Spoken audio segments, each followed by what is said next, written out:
अस्सलाम वालेकुम dear students. आज जो हमारा टॉपिक है that is buffers. So what is buffer? Buffer is a compound or mixture of compound that resist to change pH of any solution on slight addition of acidic or basic solution or compound. कोई भी ऐसा compound जो किसी भी ख़ास किस्म की या किसी भी ख़ास रेंज तक पीएच को मेंटेन करके रख सके, या अगर हमारे पास कोई इस किस्म का सॉल्यूशन हो जिसमें हम एसिड या बेस ऐड करें तो उस सॉल्यूशन की बगैर पीएच को चेंज किए उसे कुछ देर तक रेसिस्ट करने की एबिलिटी रख सके या उसे रोक सके, उसे बफर्स कहा जाता है। इसके बाद बफ़र्स की फार्मेसी में एप्लीकेशंस कौन कौन सी हैं? बफ़र जो होते हैं ये वाइडली यानी बड़ा ज़्यादा यूज़ होता है बायोलॉजिकल इंडस्ट्रीज़ के अंदर। कुछ ऐसे कंपाउंड्स या बल्कि फ्लूइड्स ऐसे होते हैं जो कि पीएच को टॉलरेट नहीं कर सकते, पीएच को मेंटेन नहीं कर सकते। अपनी उनकी पीएच को मेंटेन करने के लिए हम बफ़र्स का इस्तेमाल करते हैं। इसके अलावा इंजेक्शंस और जो हम मुख्तलिफ़ मेडिसिन्स या डोजेज बनाते हैं उनकी पीएच को भी एक ख़ास रेंज तक मेंटेन करने के लिए हम बफ़र्स का इस्तेमाल करते हैं। इसके अलावा बफ़र्स फर्मेंटेशन प्रोसेस के लिए भी इस्तेमाल होते हैं। फर्मेंटेशन एक बायोकेमिकल प्रोसेस होता है जिसके अंदर हम बैक्टीरिया वगैरह को इस्तेमाल करके उनकी फर्मेंटेशन करवाते हैं। तो बायोकेमिकल रिएक्शंस के अंदर जैसे कि दही का बनना होता है, दही का बनना फर्मेंटेशन के ज़रिए होता है। तो इसे हम एरोबिक और एनारोबिक फर्मेंटेशन के अंदर भी डिस्कस करते हैं। तो एक होती है लैक्टिक एसिड फर्मेंटेशन, एक अल्कोहलिक फर्मेंटेशन। ये आगे काफ़ी लंबी लेंथी टाइप्स हैं और टॉपिक्स हैं। बहरहाल मैं आपको ओवरव्यू दे रहा हूँ कि जो दही को खट्टा लगा देते हैं और खट्टा लगाने के बाद कुछ देर के बाद हम देखें या कुछ घंटों के बाद तो वो सारा सारा दूध खट्टे में यानी दही में कन्वर्ट हुआ होता है। तो वो वाला प्रोसेस फर्मेंटेशन होता है सादा अल्फाज में। इसके बाद सॉल्यूशंस क्या होते हैं? फार्मास्यूटिकल टर्म के अंदर सॉल्यूशन कोई भी ऐसा लिक्विड प्रिपरेशन जिसमें एक या एक से ज़्यादा केमिकल कंपाउंड्स डिज़ोल्व हो सके एक सूटेबल रेंज के साथ, तो उसे हम सॉल्यूशन का नेम देंगे। जैसा कि solution are the homogeneous liquid preparation that contain one or more chemical substances fluid dissolve in a suitable solvent or mixture of mutually miscible solvents. इस किस्म का कंपाउंड हमारे पास जिसके अंदर हम एक ख़ास किस्म के सल्यूट जिसने जज़ब होना है और एक ख़ास किस्म का सॉल्वेंट, उन दोनों को इस तरीके से आपस में मिक्सअप करें कि वो होमोजीनियस हो जाए। होमोजीनियस से मुराद दिखने में एक जैसे हों, और म्यूचुअली मिसिबल सॉल्वेंट से मुराद होता है हमारे पास कि उनकी अक्सरियत दिखने में सेम लगे। जैसे पानी के अंदर हम चीनी को हल करें तो पानी में चीनी को हल करने के बाद जब हम देखते हैं तो वो ओवरऑल सोल्यूशन हमें पानी का ही लग रहा होता है। तो ये एग्जांपल है मिसिबल सॉल्वेंट्स की कि एक दूसरे में इस तरीके से जज़ब हो जाएं कि फ़र्क ना दिख सके, उसे मिसिबल कहते हैं। आगे सॉल्वेंट क्या होता है? सॉल्वेंट उस सॉल्यूशन का ऐसा पोर्शन जो ज़्यादा मिकदार में प्रेजेंट हो उसे सॉल्वेंट कहा जाता है। यानी सॉल्यूशन बनता है दो चीज़ों का, सल्यूट और सॉल्वेंट, दोनों चीज़ों का मिक्सअप किया जाए तो सॉल्यूशन बन जाएगा। लेकिन सॉल्वेंट वो वाला हिस्सा होगा जो ज़्यादा मिकदार में प्रेजेंट हो या जिसके अंदर उस सल्यूट ने हल होना है, उसे सॉल्वेंट कहा जाएगा। जैसे कि हमारे पास सॉल्वेंट की एग्जांपल है पानी। Water is a universal solvent. तो पानी एक हमारे पास यूनिवर्सल सॉल्वेंट है जिसके अंदर जो कि हर किस्म के कंपाउंड को, ज़्यादातर किस्म के कंपाउंड को अपने अंदर जज़ब करने की एबिलिटी रखता है। उसके बाद सल्यूट जो कम मिकदार में हमारे पास मौजूद हो किसी भी सॉल्यूशन के अंदर कंपाउंड या कंपोनेंट, उसे हम सल्यूट कहते हैं। सल्यूट वो होता है जिसने सॉल्वेंट में जज़ब होना होता है। जैसे कि साल्ट्स और चीनी वगैरह हम पानी में हल करने की कोशिश करें तो वो जो साल्ट्स और चीनी या शुगर्स इस किस्म के कंपोनेंट्स होंगे वो सल्यूट कहलाएंगे। अच्छा, अगर हमारे पास 10 किलोग्राम चीनी पड़ी हुई है और अगर हम उसमें 2 या 3 मिलीलीटर पानी ऐड करते हैं तो 10 किलोग्राम जो चीनी होगी ये सॉल्वेंट के तौर पे काम करेगी और 2-3 मिलीलीटर वाला पानी जो होगा ये सल्यूट के तौर पे काम करेगा, क्योंकि ये ज़रूरी नहीं है कि लिक्विड ही सॉल्वेंट हो सके।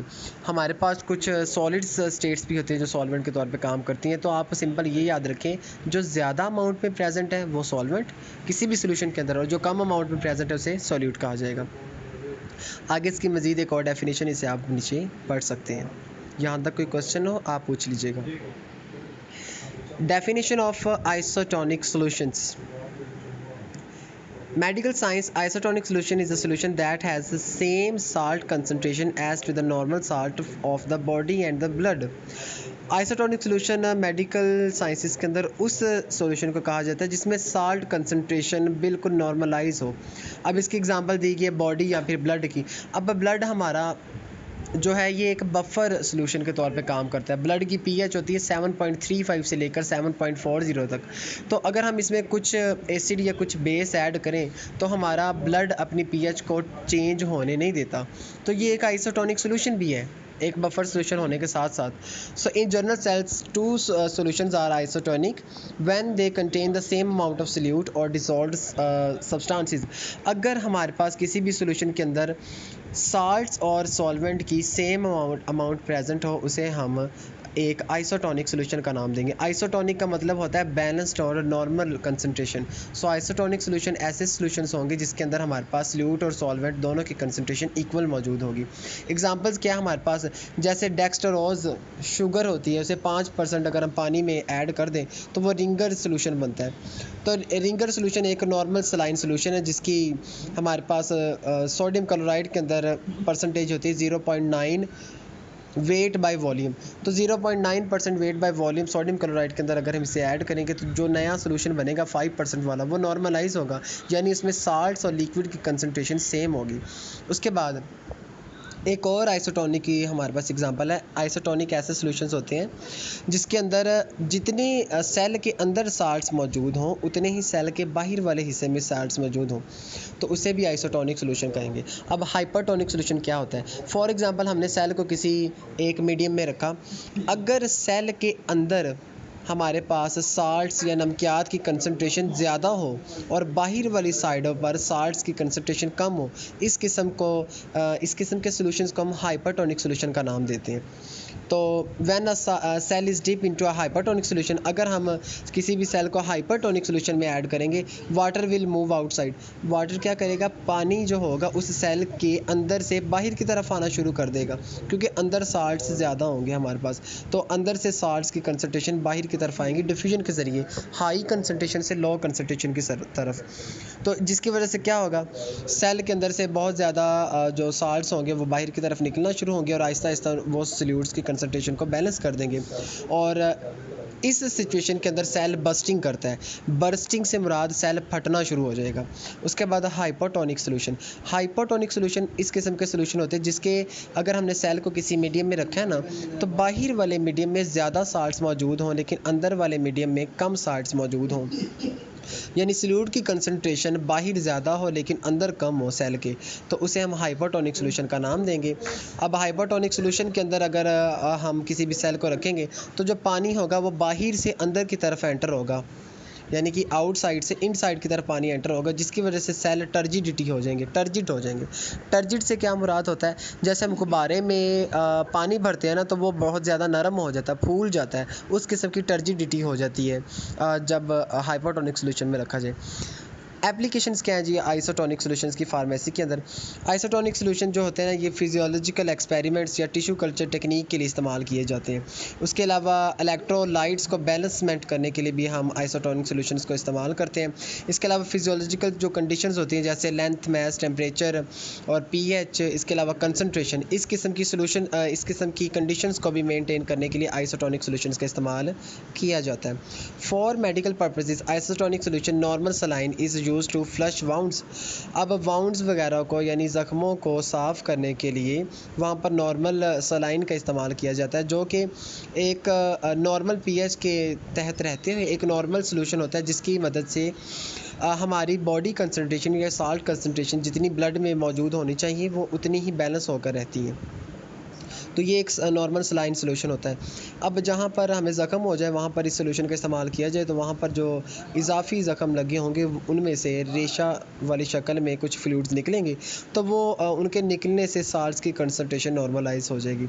उसके बाद जो नॉर्मल सलाइन होता है ये यूज़ करते हैं हम I.V for patient who can not take fluid hourly.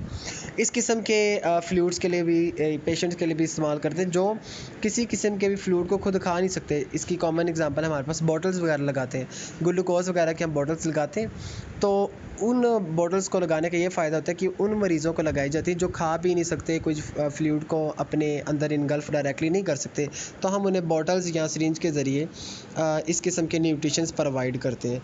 तो उसके अंदर हम नॉर्मल सलाइंस को बहुत ज़्यादा मिकदार में इस्तेमाल करते हैं। Saline is also use for the nasal washes to relieve some of the symptoms of the common cold. Saline को हम नेसल वॉशिंग के लिए भी इस्तेमाल करते हैं। कॉमन कोल्ड मतलब थोड़ी सी सर्दी वगैरह हो जाए तो सलाइन का इस्तेमाल करके नाक वगैरह को खोला जा सकता है। एक इनहेलर्स मिलते हैं, नोज़ इनहेलर्स, तो उन्हें इनहेल किया जाए ना, तो अगर नाक बंद हो तो उसके अंदर जो फ्लूइड्स वगैरह होता है वो पिघल कर या फिर मेल्ट होकर बाहर निकलना शुरू हो जाता है।